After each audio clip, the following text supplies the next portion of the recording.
Hello everyone, welcome back to Workplace English Communication Contacts and Strategies. This week we will start reading the very last article of this course, and in the following week we will finish it and have a look back at what we have covered in this course.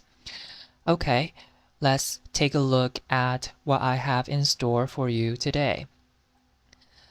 First, we need to figure out what cultural sensitivity and cultural faux pas are to prepare us for the reading today, the importance of cultural sensitivity in business dealing. From the words on the agenda, I believe you can tell that cultural sensitivity will be the key word in the remaining 2 weeks of our course. Before we start reading, I will also ask you to help me make predictions and skim the article before you listen to my explanation.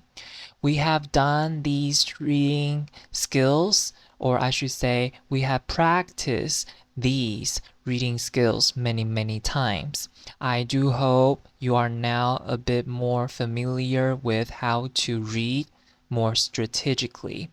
Finally, for today, we will take a cultural awareness test together to see how much you understand our lecture today. Okay, let's get started. First, cultural sensitivity is being aware that cultural differences and similarities between people exist without assigning them a value, positive or negative, better or worse, right or wrong. What does it mean? It means when we see people from different cultural backgrounds, we need to know we might have something in common and we also have our differences. But what is more important is we do not see differences or similarities as good or bad, right or wrong. We need to respect those differences and try to understand where they are from. Second, cultural sensitivity is being aware that cultural differences and similarities between people exist and have an effect on values, learning, and behavior. So we need to understand that the way we understand differences and similarities among different cultures does affect the way we see other people and also affect the way we interact with others.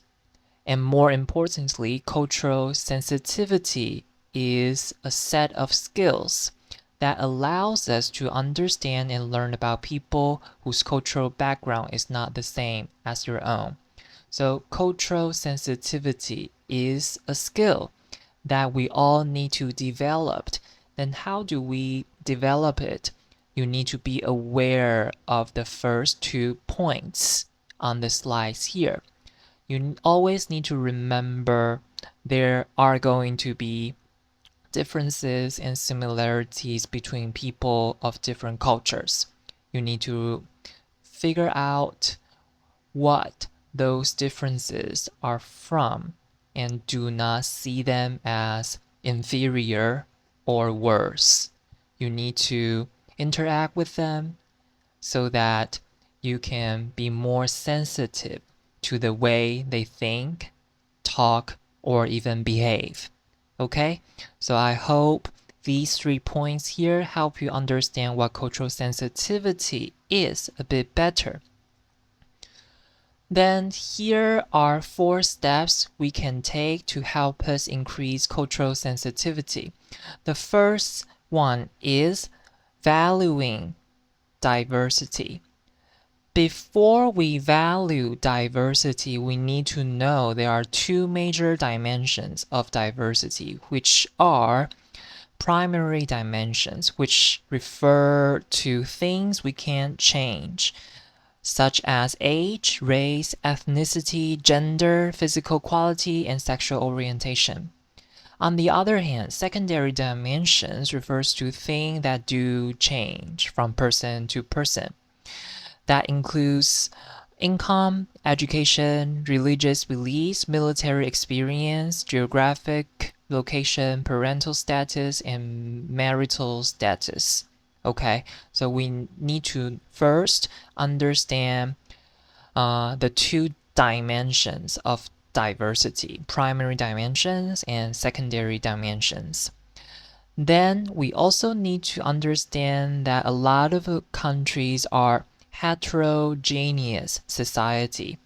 What is a heterogeneous society? A heterogeneous society means a society where there are people from different cultures, people of different race.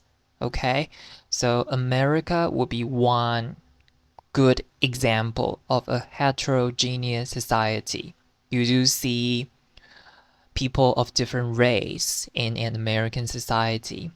So to describe the environment where people live in, people come up with different metaphors to describe the environment they live in. The first one is called a melting pot. So what is the melting pot? So the melting pot metaphor emerged from the idea that customs and traditions of people of different races would blend and lose their own distinction after close contact over time, just like ingredients mixed in a pot. So when people of different ethnicities live together, little by little, they might become more and more similar. Just like when we cook, we put different ingredients, and after we cook those ingredients for a while, they will become one dish. And then the second metaphor would be salad bowl. So the salad bowl metaphor was used to describe this blending of ethnic characteristic like salad ingredients tossed in a bowl. Salad ingredients do not change even when they are mixed together. Although popular, this metaphor fails to acknowledge the tendency for cultural patterns to change through cultural encounters. Okay, so a salad bowl is a bit different from melting pot. A melting pot suggests that different cultures blend together in the end, but a salad bowl refers to a situation where different cultures still stay distinct. So one criticism people have about this metaphor is that it fails to acknowledge that cultural patterns do change over time. And finally, kaleidoscope.